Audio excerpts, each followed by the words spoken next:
Community medicine ഈ ഒരു സബ്ജക്റ്റിനെ പറ്റിയുള്ള ധാരണ അല്ലെങ്കിൽ അറിവ് എന്ന് പറയുന്നത് വളരെ കുറവാണ്. അതെനിക്ക് മനസ്സിലായത് ഞാൻ എന്റെ നാട്ടിൽ പോയ സമയത്ത് പലരോടും ഞാൻ എന്റെ സബ്ജക്ട് ഇതാണെന്ന് പറഞ്ഞപ്പോൾ പലർക്കും എന്താണ് എന്നതിനെ പറ്റി വ്യക്തമായ അറിവൊന്നും ഉണ്ടായിരുന്നില്ല.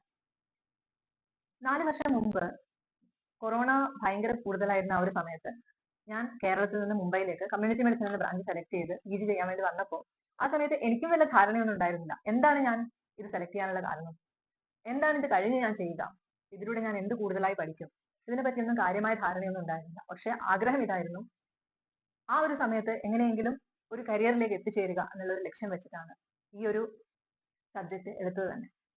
പക്ഷെ ആ ഒരു 4 വർഷത്തിന് ശേഷം ഓരോ വർഷം കഴിയുമ്പോഴും ആ ക്ലാരിറ്റി കൂടി വരാൻ തുടങ്ങി. എന്താണ് എന്റെ ഇഷ്ടപ്പെട്ട ഏരിയ. ഈ ഒരു സബ്ജക്ട് എടുത്തുകൊണ്ട് എന്ത് സംഭവിച്ചു എന്ന് വെച്ച് കഴിഞ്ഞാൽ, ഈ ഒരു സബ്ജക്റ്റിന്റെ പ്രത്യേകത എന്ന് പറയുന്നത് നമ്മൾ ജനിക്കുന്നത് മുതൽ നമ്മൾ മരിക്കുന്നത് വരെയുള്ള നമ്മുടെ ഒരു ലൈഫ് സൈക്കിൾ, ഇതിന് നമ്മൾ ലൈഫ് സൈക്കിൾ അപ്രോച്ച് എന്നാണ് പറയാം. ഈ ഒരു ലൈഫ് സൈക്കിളിലുള്ള ഏതൊരു വ്യക്തിയും അവരെ ഏതെങ്കിലും ഒരു തരത്തിൽ ഈ ഒരു സബ്ജക്ട് ടച്ച് ചെയ്ത് പോകുന്നുണ്ട്.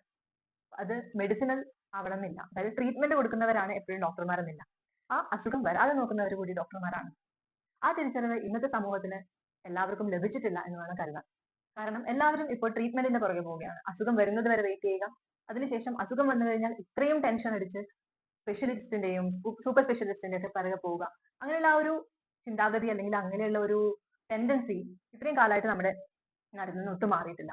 അപ്പൊ അത് ഇങ്ങനെ തുടരുകയാണെങ്കിൽ പലതരത്തിലുള്ള അസുഖങ്ങളും നമ്മുടെ നാട്ടിൽ നിന്ന് ഒട്ടും മായ്ച്ചു കളയാൻ പറ്റാത്ത അവസ്ഥയിൽ നിലനിൽക്കും എന്നുള്ള കാര്യത്തിൽ ഒരു സംശയവുമില്ല.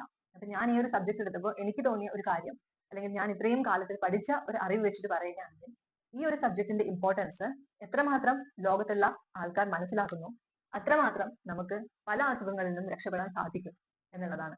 കാരണം ഇന്നത്തെ അസുഖങ്ങൾ നമുക്ക് കഴിഞ്ഞാൽ നമുക്ക് കാണാം, ഒരു വ്യക്തി ഒരു അസുഖവുമായി ഡോക്ടറെ സമീപിച്ചാൽ, അത് സ്പെഷ്യലിസ്റ്റ് ആയിക്കോട്ടെ സൂപ്പർ സ്പെഷ്യലിസ്റ്റ് ആയിക്കോട്ടെ, ഡോക്ടർ എന്താണ് ചെയ്യുന്നത്? ഇൻവെസ്റ്റിഗേഷൻസ് ചെയ്യും, അതിനനുസരിച്ചുള്ള മരുന്നുകൾ നൽകും. പിന്നെ എന്ത് സംഭവിക്കും?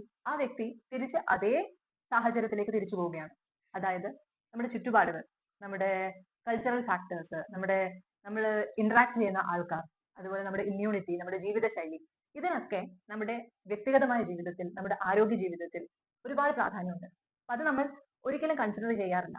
അപ്പോഴെന്ത് സംഭവിക്കും? തിരിച്ച് അതേ എൻവയോൺമെന്റിലേക്ക്, അതേ സാഹചര്യത്തിലേക്ക് പോകുമ്പോൾ ആ വ്യക്തി വീണ്ടും ഇതേ അസുഖങ്ങളുമായിട്ട് വീണ്ടും ഹോസ്പിറ്റലിൽ അഡ്മിറ്റ് ആവാനുള്ള സാധ്യത കാണുന്നില്ലേ? എന്താ നിങ്ങൾക്ക് തോന്നുന്നത്?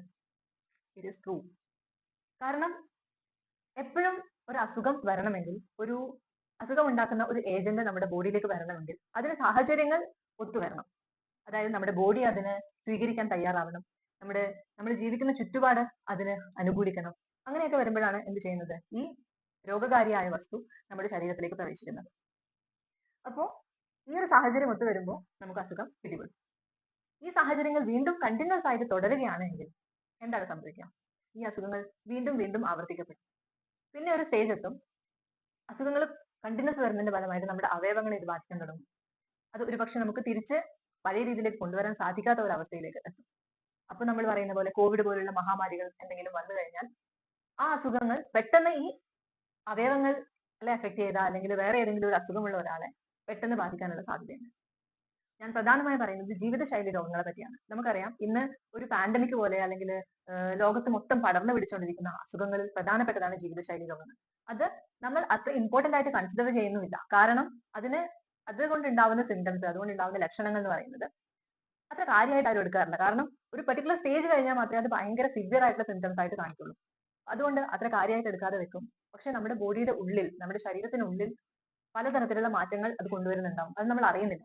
എത്ര നാൾ നമ്മൾ ഇൻവെസ്റ്റിഗേഷൻസ് ചെയ്യാതിരിക്കുന്നു, അല്ലെങ്കിൽ സിംറ്റംസ് നമ്മുടെ ബോഡിയിൽ അപ്പിയർ ചെയ്യാതിരിക്കുന്നു, അത്രയും കാലം ഈ അസുഖം ഒരു ഐസ്ബർഗ് പോലെ നമ്മുടെ വെള്ളത്തിനടിയിൽ ഇങ്ങനെ കാണാതെ ഒളിച്ചിരിക്കും. അപ്പൊ ഈ ഒരു അവസ്ഥയിൽ നിന്ന് നമുക്ക് മാറണ്ടേ? എത്ര നേരത്തെ നമുക്ക് അസുഖങ്ങളെ തിരിച്ചറിയാൻ പറ്റുന്നു, അത്രയും വേഗത്തിൽ നമുക്ക് അസുഖങ്ങളിൽ നിന്ന് രക്ഷപ്പെടാൻ സാധിക്കും എന്നുള്ള സത്യത്തെ എത്ര നാൾ കൊണ്ട് നിങ്ങൾക്ക് മനസ്സിലാക്കാൻ പറ്റും? ഈ ഒരു ലക്ഷ്യം ലോകത്തിന് മൊത്തം എത്തിക്കുക എന്നുള്ള ഒരു ഉദ്ദേശമാണ് എനിക്ക് ഇപ്പോഴുള്ളത്. കാരണം എന്റെ ഫാമിലിയിൽ, എന്റെ കുടുംബത്തിലെ എല്ലാവർക്കും, ഇപ്പൊ ഞാൻ എന്റെ മെറ്റേണൽ ഫാമിലി, അമ്മയുടെ സൈഡ് എടുത്തു കഴിഞ്ഞാൽ മിക്ക ആൾക്കാർക്കും ഡയബറ്റീസിന്റെ പ്രശ്നമുണ്ട്, ടൈപ്പ് 2 ഡയബറ്റീസ്. ഓക്കെ, സോ ഈ അസുഖം, ഇതിന്റെ ഒരു പ്രത്യേകത എന്താണെന്ന് വെച്ച് കഴിഞ്ഞാൽ ഇത് ഒരു മൾട്ടി ഫാക്ടോറിയൽ ഡിസീസ് ആണ്. പക്ഷെ ആൾക്കാർ ഇതിനെ മിസ്അണ്ടർസ്റ്റാൻഡ് ചെയ്തിരിക്കുക. കാരണം എന്താണെന്നറിയോ? എല്ലാവർക്കും ഒരു വിചാരം ഇത് ഫാമിലിയിൽ നിന്ന് വന്നതുകൊണ്ട് എല്ലാവർക്കും വരാൻ സാധ്യതയുണ്ട്. അപ്പൊ അത് അക്സെപ്റ്റ് ചെയ്യാം. എനിക്കും വരും എന്തായാലും. അപ്പൊ അത് അക്സെപ്റ്റ് ചെയ്യുക. അത് വരുമ്പോ നോക്കാം. ഇങ്ങനെയുള്ള ഒരു ചിന്താഗതി ഇപ്പൊ നിലവിൽ വളർന്നു വന്നുകൊണ്ടിരിക്കുക. അതുകൊണ്ട് എന്താണ്, ബാക്കിയുള്ള ഫാക്ടേഴ്സ് അതിനെല്ലാവരും മറന്നു പോകുന്നു. സത്യം ഇതാണ്, ഫെമിലിയൽ ഫാക്ടർ അല്ലെങ്കിൽ ഫാമിലി ഹിസ്റ്ററി ഉണ്ടെങ്കിൽ പോലും നമുക്ക് ഈ ഒരു അസുഖം വരണമെന്ന് കാര്യമായ നിർബന്ധമൊന്നുമില്ല. കാരണം അതിന് കാരണമാകുന്ന മറ്റ് ചില ഫാക്ടേഴ്സ് അതുകൂടി ഒരുമിച്ച് വരുമ്പോൾ ഒരു ഫാക്ടർ കൊണ്ട് മാത്രം ഉണ്ടാകുന്ന ഒരു അസുഖമല്ല ഇത്. നമ്മുടെ ജീവിതശൈലിയിലുള്ള മാറ്റങ്ങൾ, നമ്മുടെ ഭക്ഷണ രീതി, ആരോഗ്യം, എക്സസൈസ്, അതുപോലെ നമ്മുടെ സ്ലീപ്പ്, സ്ട്രെസ്, ഇങ്ങനെയുള്ള ഒരുപാട് ഘടകങ്ങൾ ഒരുമിച്ച് ചേരുമ്പോഴാണ് ഇങ്ങനെയുള്ള ജീവിതശൈലി രോഗങ്ങൾ നമ്മുടെ ബോഡിയിൽ ഉണ്ടാകുന്നത്. അപ്പൊ ഇതിന് മുകളിൽ നമ്മൾ എപ്പോൾ വർക്ക് ചെയ്യാൻ തുടങ്ങുന്നു, അപ്പൊ മാത്രമേ നമുക്ക് ആ ഒരു അസുഖത്തിൽ നിന്ന് തിരിച്ച് രക്ഷപ്പെടാൻ സാധിക്കുകയുള്ളൂ. ഇപ്പോ നമ്മൾ മെഡിസിൻസ് എടുത്ത് തുടങ്ങി എന്ന് പറയുമ്പോൾ മെഡിസിൻസ് സ്റ്റാർട്ട് ചെയ്യുക എല്ലാവരും. മെഡിസിൻസ് ഉണ്ടല്ലോ എന്ന് വിചാരിച്ച് നമ്മൾ ബാക്കി കാര്യത്തിന് കാര്യമായ ഇമ്പോർട്ടൻസ് കൊടുക്കാറില്ല. ഓക്കെ, മെഡിസിൻസ് എടുക്കുന്നുണ്ട്, മെഡിസിൻസ് ഉണ്ടല്ലോ അപ്പൊ കുഴപ്പമൊന്നുമില്ല എന്ന് പറഞ്ഞ് നമ്മൾ സ്വീറ്റ്സ് കഴിക്കും. അതുപോലെ കാര്യമായ എക്സസൈസ് ഒന്നും ചെയ്യാതെ എപ്പോഴും ഇരുന്നുകൊണ്ടുള്ള കാര്യങ്ങൾ ചെയ്യാം. അതുപോലെ സ്ട്രെസ്, പല പല കാര്യങ്ങൾ ആലോചിച്ച് വേറെ ടെൻഷൻ, അങ്ങനെ ഒരുപാട് പ്രശ്നങ്ങൾ നമ്മുടെ ചുറ്റുപാടുകളിൽ നമ്മുടെ ജീവിതത്തിലുണ്ട്. ഇതൊക്കെ നമ്മുടെ ജീവിതശൈലിയെ ബാധിക്കും. നമ്മുടെ ജീവിതശൈലിയിലുള്ള മാറ്റങ്ങൾ ഇത്തരത്തിലുള്ള രോഗങ്ങൾ വരാനുള്ള സാധ്യതയും കൂട്ടും. ഈ ഒരു തിരിച്ചറിവ് ലോകത്തുള്ളവർക്ക് പലർക്കും, ഇപ്പൊ നമ്മുടെ നാട്ടിൻ പുറത്ത് ജീവിക്കുന്ന പലർക്കും ഇതിനെപ്പറ്റി ഒരു ധാരണയില്ല. അത് ഒരു മെയിൻ ആയിട്ടുള്ള റീസൺ ആണ് ഞാൻ ഇങ്ങനെ ഒരു മിഷൻ ഏറ്റെടുക്കാനുള്ളത്. സോ എന്നിലൂടെ, അതായത് എനിക്ക് എത്രമാത്രം കാര്യങ്ങൾ whatever I have learned, ഞാൻ പഠിച്ച ഒരുപാട് കാര്യങ്ങൾ ഒരുപക്ഷെ ബാക്കിയുള്ളവർക്ക് ഹെൽപ്ഫുൾ ആവുമെങ്കിൽ അത് എന്നെ സംബന്ധിച്ചിടത്തോളം ഒരു നല്ലൊരു കാര്യമായിട്ടാണ് ഞാൻ വിചാരിക്കുന്നത്. So this is a great chance for me to tell everyone about what is the importance of our life, what is the importance of our health, and what is the importance of preventing a particular disease from getting into your life.